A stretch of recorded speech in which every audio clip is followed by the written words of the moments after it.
In accordance with the Elections Act, the Commission will also submit the report to the National Assembly and the Senate.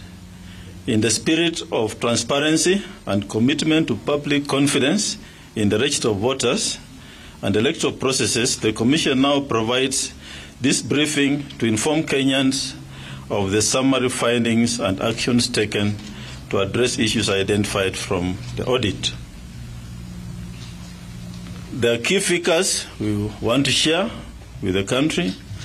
In 2017, we had 40,883 polling stations, and for 2022, we shall have 46,232 polling stations. This gives a growth rate of 13.08%. The final number of registered voters in 2017, we had 19,611, 423 registered voters, and 2022 we have 22,120,458. The data available from Kenya National Bureau of Statistics on eligible voters in 2017, KNBS had 25,212,096 as identified as eligible voters, and in 2022, the data obtained from KNBS was 27,857,598. And we had from the National Registration Bureau of Persons Issued with IDs, 2017, we had 25,323,059, and 2022, 29,566,678, representing 16.76% growth. So those are figures which, if you look at now the enrollment rates in 2017, the registered voters compared to eligible voters, that's registered voters by IEBC compared to eligible voters by KNBS, in 2017 represented 77.78%, and 2022 79.41%. And registered voters by IEBC compared to IDs issued by NRB, 2017 represents 77.44%, and 2022 74.82%. There's also been a noticeable increase among prisoners and diaspora. In prisons, 2017 we had 5,182 registered voters. In 2022, 7,483. And diaspora, 2017, 4,223. In 2022, 10,444. So those are the figures which are key. Part of the process of the audit was by KPMG was to engage stakeholders, and this is important because stakeholder engagement is key. And part of the stakeholders engaged by KPMG during the audit are government representatives responsible for maintaining and providing reference data required for the audit. This includes the Kenya National Bureau of Statistics, National Registration Bureau, Department of Immigration Services, and Civil Registry Services.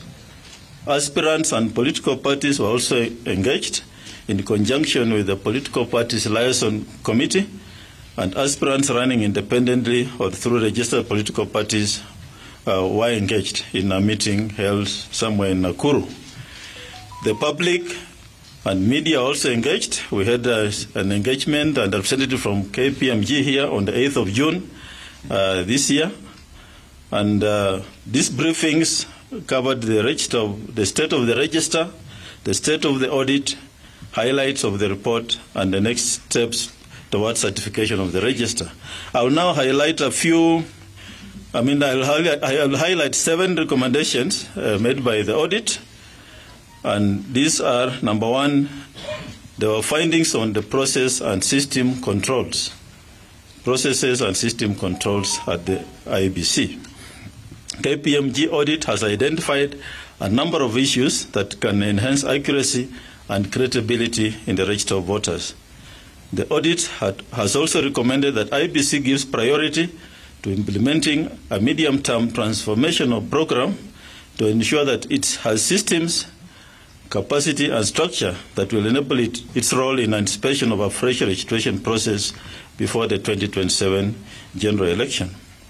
In accordance with the recommendation, the Commission will review its registration process with a view to strengthening the same by developing and implementing, among others, the following: automated data input validation controls, or explore possibility of using integrated population registration systems, that's IPRS, database in enrollment processes, having pre-numbered registration forms and digitizing the same, periodic comparison of the register of voters with the relevant government agencies, logging and monitoring of system user activities.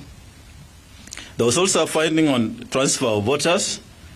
KPMG analyzed the full register and noted that there were transfer transactions processed between 2017 general election and May 2022.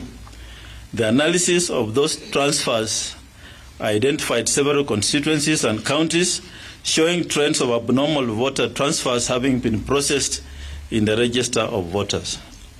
A breakdown of all transfers processed in the register to and from the 47 counties, 290 constituencies, diaspora, and prison was shared, and together with the Commission, the audit identified the specific counties which had abnormal trends and voter transfer numbers.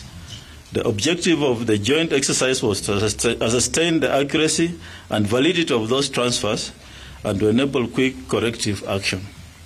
By the time of issuance of the final KPMG report, transactions in areas identified as having unusual transfer records had been reversed. In addition, the Commission undertook a parallel exercise of collecting all the Form Cs across the country and capturing them in a database to quality check the register of voters and take appropriate action. The other finding is on the registered voters biometric review. In the review of the registered voters biometric, the audit assessed the completeness, biometric quality, and uniqueness of the register of voters. The tests carried out by KPMG confirmed that the fingerprint images captured by the Commission were good and that the deduplication system was working as expected. The other finding was on exceptions generated from the register of voters. KPMG carried out tests on the register of voters, including comparison with the National Registration Bureau, the Directorate of Immigration Services, and the Civil Registry Services to ascertain its accuracy, and the results of these tests were provided to the Commission for validation to confirm whether they relate to legitimate voters. The results will be explained to you. I'll invite Mr. Marjan to take you through the results which were identified. Database security and infrastructure controls. That was another finding. As part of the audit, KPMG reviewed controls over the database and infrastructure control and made recommendations on strengthening controls over application, database, and infrastructure to ensure security of the register of voters. The Commission has already commenced implementation of KPMG recommendations with the third parties providing the Commission with IT support. This includes application of least privilege principle by disabling all user access rights and only giving them privileges needed to complete their specific tasks. Another finding was on inclusiveness of the register of voters.